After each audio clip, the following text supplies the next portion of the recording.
Now that we've talked about the archetypes of the collective unconscious that we're putting in the story and have our first draft of them, and bear in mind, when I say draft, I'm not talking about this in the same sense that you would a novel. This is a draft in that this is our first pass through. We are going to be revisiting each of these steps over and over and over again as we refine and build and build and refine. That's all part of the process. So today, we're going to talk about some hope. Everything from the solution to the problem, the hero, the inauthentic state, and the marvelous element. On today's episode of Project Shadow. Can you hear me? I have something to say.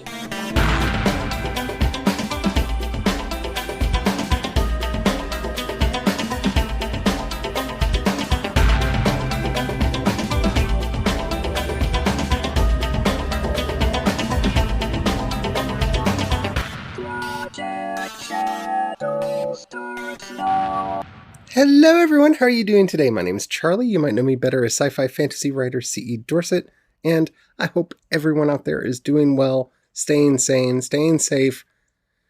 We'll get through this together. We will. A little update on me personally. As I said yesterday, I was not feeling very well psychologically. I actually got a good night's sleep last night. I don't know, something righted itself in my head, and I feel a lot better today. Thank you for all the kind words. I'm doing better. I am. I'm laughing because it feels weird to say that because, life. I almost feel like the answer to all of this is now just like, amid. But anyway. So before we get into today's show proper, I am very excited to say that one of you called in. So, Moss Whalen, I hope I pronounced your name properly. I really, really do. So let's go to the call-in, and I have some announcements, I guess, to make after that. So, hey Charlie, excellent episode. I'm a big I don't know if fan is the right word of Jungian archetypes and just going into it. So I was thrilled. I was busy writing notes. Doing the four quadrants, the circle, and I want more. I want an episode just about the shadow archetype, and I want episodes about the hero's journey, right? Various phases of that. Keep up the great work. So thank you. If you're not familiar with Moss Whalen's work, he is the host of the Story in Mind podcast and the author of the book Greyhawk of Terrapin.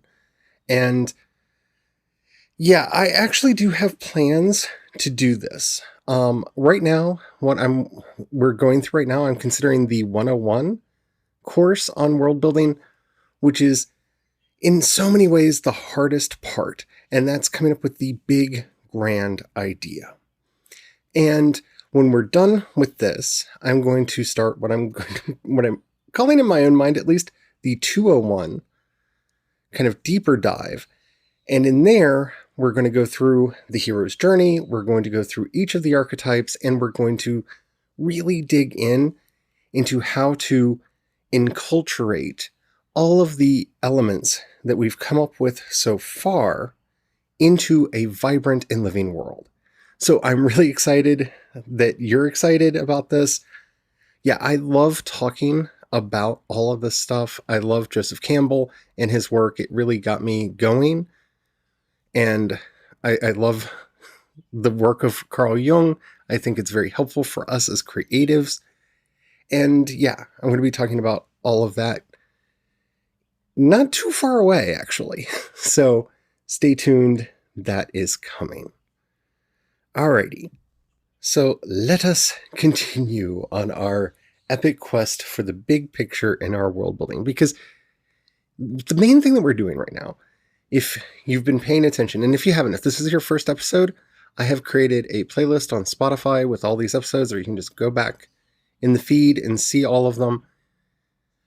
We are building our big picture, the big picture that informs all of the decisions that we're going to be making in our world building going forward. Okay? So we have drawn a circle around our entity being transformed. We have chosen its subject. We know the value being pursued and the scourge that's haunting the world. We know the state of misfortune, the cause of the problem, and the holdfast. Today, we're turning our eyes to the other side. And this is, again, I think a place where a lot of people have issues in their world building. I know one of the most common world building faults that I see when I am reading or watching something is you can tell they started with the hero and not the villain. They started with the good side, not the bad side.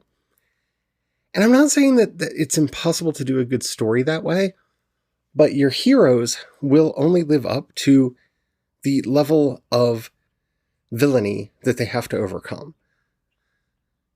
And sometimes when we develop our heroes first or our villains first, we make one or the other way too interesting, way too powerful, and really lopsided. Now, I'm not arguing for a Zoroastrian balance. I'm not arguing for duality. I'm not arguing that there has to be an absolute balance between these things. World building is not necessarily about finding that yin and yang. World building is about finding the harmonies, about finding all of the voices that work together in just the right degree to make the story work. So now that we know our problem, we need to ask ourselves, what's the solution to the problem? How is the cause of the problem dealt with? How are we going to reverse that state of misfortune that we were developed earlier? Now, this is a really important question to ask yourself and to ask a corollary to it. Unless you're writing a high fantasy or some science fiction stories, this is also true. It may be the case that the state of misfortune, that the actual problem is not resolvable. Especially if you're writing a horror story or something like that. If, for example, the scourge of your world is death, well, it would be rather odd if at the end of our story, all of our characters lived forever and the world is now immortal and death has finally been defeated. There's some ways you can go to make a story like that work, but more than likely, they're not going to be able to actually defeat that level of a villain. If our scourge is injustice, yes, we may be able to end the state of misfortune or the injustice that our story is specifically about, but we have to be careful not to make it seem like, and now all is grand with the world and all injustice has been dealt with. That feels fake, that feels hollow, that feels empty. But regardless of whether or not the actual state of misfortune or the problem that exists in your world is actually solvable, there has to be a solution to it. It may be one that's virtually unattainable. It may be one that's actually unattainable. It may just be something that gives the characters in the world hope. But you need to come up with a solution, or what is the point of the story? And yes, I've watched those Russian films where all is lost and all is bleak and everything comes to an end. I've read my Dostoevsky. I know that those stories exist and they can work just fine. They don't require a lot of world building. If we are going to be doing the work to build our world, then there has to be something that motivates our characters, something that motivates them to try to make a difference. Because even if that's all our story is about, is trying to make it better, then there is at least hope. And a good example of this, though he had problems, and I don't want to hear about the problematic nature of H.P. Lovecraft because I know, and we've talked about it on the podcast in the past, and we'll talk about it in the future, but even in his radically nihilistic cosmicism, he still had hope in the world. Yes, we're never going to defeat the great old ones. Yes, they are infinitely more powerful than us. Yes, they will eventually drive us mad and destroy us all. But the characters still believed that they might be able to do something. That if they could only, and each character had their own reason and their own explanation, but you can see it in Howard Carter, you can see it in many of the characters, especially in Howard Carter, Randolph Carter, sorry. Do that all the time. You can see that in Carter. You can see it in some of his most powerful stories. Because even if it's hopeless, even if they're going to fail at the end, then they lost something. It's still tragic because they believed they could succeed. And if you don't at least have that belief in there, it's not tragedy. It's not. If life is short, and soon it will be over, then there's no tragedy. It's just a matter of fact. It's terrible, it's bad, and that's just the way of things. So coming up with a solution, even if it's an impractical solution or an improbable solution, it's important to figure it out now. This is also it's such a vital thing to do, because you've seen this in many a TV series, especially in a TV series, where they concoct a problem. And you can tell that they didn't think that they were going to have to solve it. You can see this with Lost, for example. Lost is probably the penultimate example of this going wrong. They concocted a problem. They're all on the island. They're all lost. But where are they? Why are they there? What's actually going on? What is the solution to the problem? Nobody thought it through. Nobody thought it through. So when you get to the final episodes, it cannot make sense, because you have to find a way to sew together all of that mishmash in a way that it just won't fit together. It's the Gilligan's Island problem. You see, the premise of the show was to have everybody lost and marooned on the island so we could tell our jokes and have our funny moments. They never thought about how they might get rescued or what things might be like after that. And that's a problem. So having a solution, even if it's not like the perfect solution that you're going to actually use, having at least the basis of it now, this early in the project, you have some hope, right? Voyager, while it did many things wrong, one of the things that it got right is right from the beginning, Janeway says it. We will look for wormholes and subspace inversions and technology that we can use to make it home quicker. There's the solution to the problem. It's right there. It's stated right from the beginning. And what do you know? That's how they get home. Sorry, spoiler alert for Voyager, but it happened such a long time ago. Just watch it. 7 of 9 is great. A couple of the other characters do, but 7 of 9 is great. But there you go. You have it right at the beginning. And so the end, whether you like how they pull it off, and to me, time travel, I'm not a fan. Unless you're Doctor Who, just leave the time travel alone, especially if you're Star Trek. Star Trek needs to just ignore the time travel. I'm done with Star Trek time travel. Drives me crazy every time. But still, it made sense. The seed was there at the beginning. It's there at the end. You can see that also in the way that they wrapped up Deep Space Nine. You can see how they tried to make it a thing in the way they wrapped up TNG, but all good things. All good things. I mean, yeah. Anywho, figure it out now. And like I said, you don't have to have the specifics of it worked out, but just a general idea. How could this end? How could they make it better? How could everything be fixed? Next, you need to figure out your hero. Now, the hero is more or less synonymous with the ego that we created in the last step, but taken one step further. Our hero is the one who will sacrifice everything and take all the risks to get to the other side, to solve the problem. Now again, this is where we can start narrowing in on an individual or stay up at the group level. In Star Wars, our hero is the Jedi. Whoever the Jedi is, they're the hero. In Star Trek, with the exception of Picard, which is a rare bird in and of itself, but with the exception of Picard, the hero is the Federation, or the hero is the ship itself. But I think you could make a model like this for Star Trek in general and just say it's the Federation.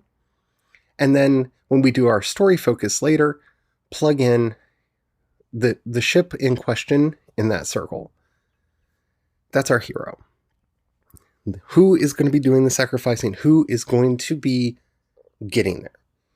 Next is our inauthentic state.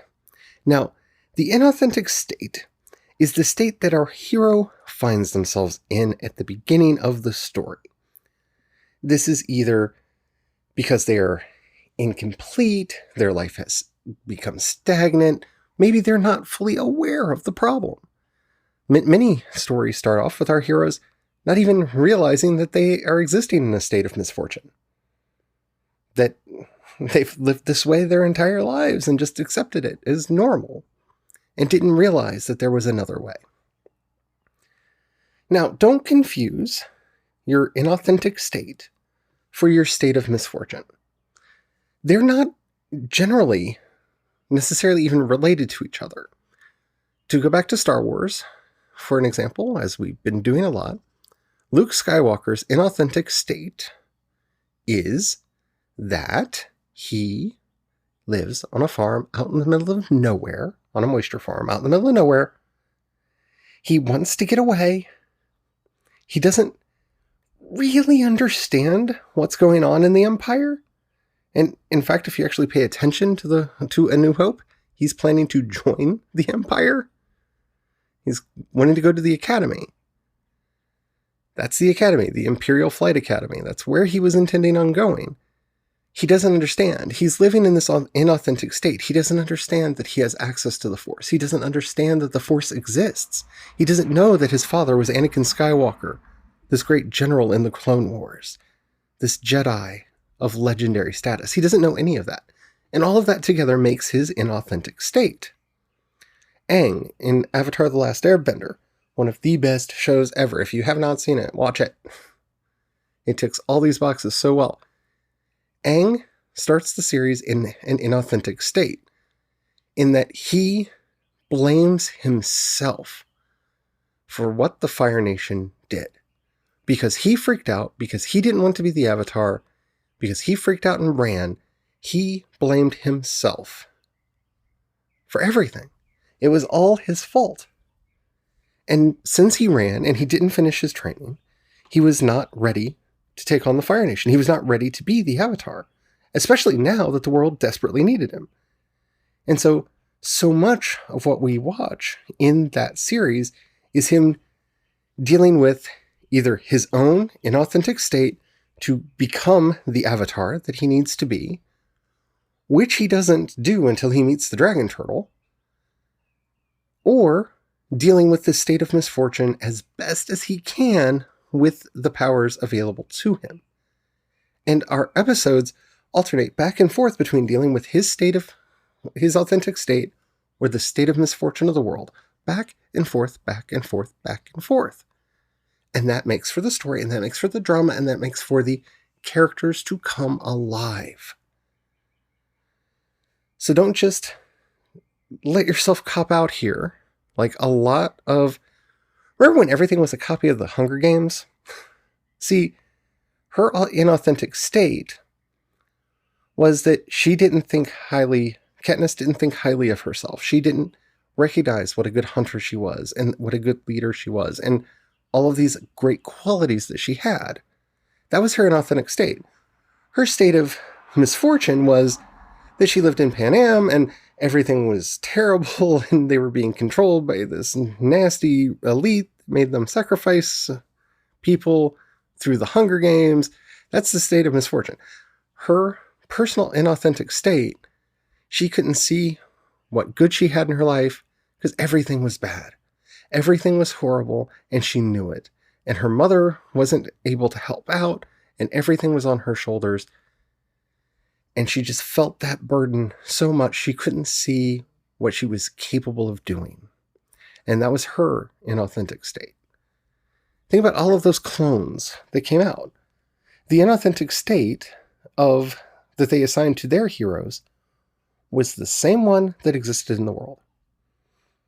The Maze Runner. Our hero's inauthentic state? Technically it was that whole mind wipe erasey thingy, I guess, sorta. But really, when you see the story play out, his inauthentic state is he was thrown in the maze, like everyone else. Is the state of misfortune. So make sure that they complement each other, but they're not the same thing. And last but not least, even though I'm not going to spend too much time talking about it, is the marvelous element. Now this is the thing without which the problem cannot be solved. It is what reverses the state of misfortune. Now, this should not be a MacGuffin. Remember, a MacGuffin by definition is something that nobody cares about. So it is not a MacGuffin. The One Ring is not the marvelous element. It is the courage and bravery of a hobbit to endure all that Frodo endures to throw it into the Mount Doom, to destroy the ring. That's the marvelous element. The marvelous element is the Holy Grail. The marvelous element is the vaccine that will cure the zombie outbreak. The marvelous element is learning what it really means to bring balance to the Force. When Luke puts down his lightsaber and realizes, if I kill him, I will fall to the dark side. There has to be another way. That's the marvelous element. It's the thing that reverses everything. It could be a state of mind. It could be a power that a character gets. It could be an item. But if it's an item, it has to be symbolic. And the journey to get it has to reveal its importance and its power. And technically, now, we've talked about everything except for the actual passage that we're going to go through. So in our next episode, we're going to give an overview of the steps in the passage, which is a cycle that we're going to send our characters through up and down and up and down, in an infinite loop. And it can loop as many times as you need it to, as long as you've built your cycle well. Then we'll talk about our story focus and what that is. And you know what? We've covered all of the basics, and we can dig in deep and start world building. I mean, hardcore world building. The nitty gritty. The juicy stuff that everyone thinks about when they do world building. All right? I hope you enjoyed this episode. If you did, and you have any questions, comments, or topics you'd like to hear addressed on the show, in the show notes you'll find a link to the voice message system. Keep it short, keep it clean so I can use it on the show. I would love to hear from you. You can also hit me up on Twitter and Instagram. I am C. Dorset on both. You can find links to everything that I do over at projectshadow.com. Okay. In those same show notes, if you can help at all, you'll find a link to both listener support and my Patreon. Thank you to everybody who already does that. If you don't have any money right now, that's perfectly understandable. Most of us don't. But if you know somebody you think would like what I do, please share this podcast with them, or anything that I do. That helps out so much. Alrighty. Until next time, stay safe, stay well, and don't forget to have the fun. Bye.